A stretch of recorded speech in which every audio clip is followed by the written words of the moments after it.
Hi everyone, I am Andrea Azzori, PhD student at University of Cagliari and co-author of the paper explaining bias in deep face recognition via image characteristics with Gianni Fenu and Mirko Marras.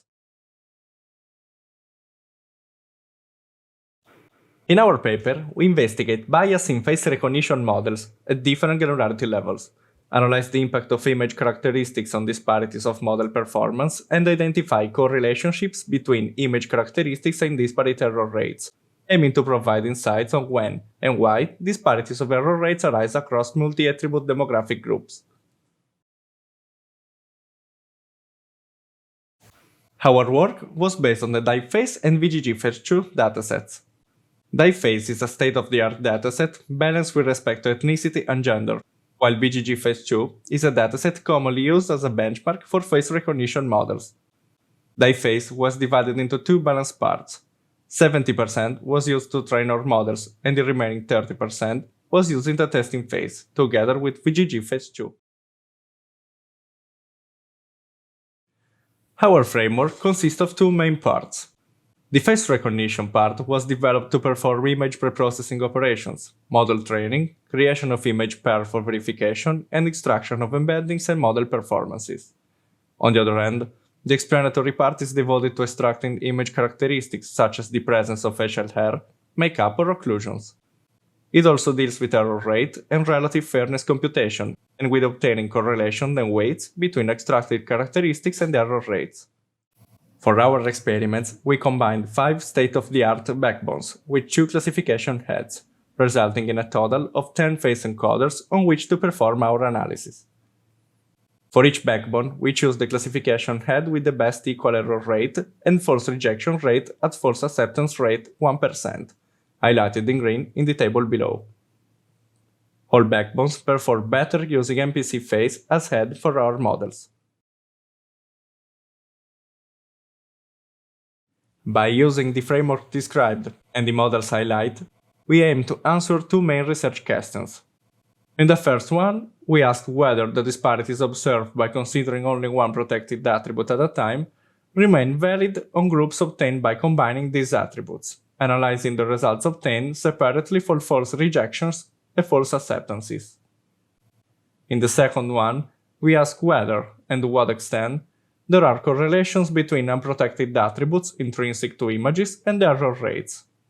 These measurements were obtained by computing the Pearson correlation coefficients between the unprotected attributes and the error rates, and observing which one positively or negatively affected them. To answer the first question, we observed changes in performance, both in terms of false acceptance rate and false rejection rates, relatively to gender alone, ethnicity alone, or the combination of both attributes. Considering gender groups, all models resulted in higher false acceptance rate for women than men. This assumption, however, is not as valid when we consider both protected attributes together. For example, Caucasian men always results having higher false acceptance rate than black women. Considering gender groups, Caucasians had the highest false acceptance rate consistently across models, followed by Asian and then black individuals. Again, this assumption loses validity if both protected attributes are considered together, since Asian women, almost always, resulted in higher false acceptance rate than Caucasian men and women. Such disparate results can also be observed with regard to false rejections. If we consider gender-only groups, all models resulted in higher false rejection rate for women, but if we consider both protected attributes, it is possible to see how black men often resulted having higher false rejection rate than Asian women. If we consider ethnicity-only groups, black individuals had the higher false rejection rate consistently across models, followed by Asian and then Caucasian individuals. Considering both protected attributes, however, Caucasian women often resulted in higher false rejection rate than black men. To answer the second research question, we obtained the Pearson correlation coefficients between the extracted characteristics and the error rates. In figure below, columns with circles indicate a p-value less than 0.05, while those with stripes indicate a p-value less than 0.01.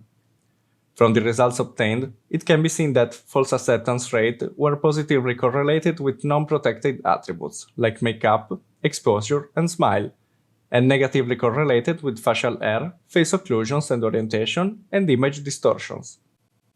Furthermore, false rejection rate were positively correlated with face occlusion, orientation, and smile, and negatively correlated with facial hair, exposure, accessories, and face occlusion. Overall, correlation coefficient for the same attribute varied across models, confirming the complex relationships among image characteristics, models, and disparate impacts. From our results, we could see that trends observable on a single protected attribute often lose validity in more granular analysis.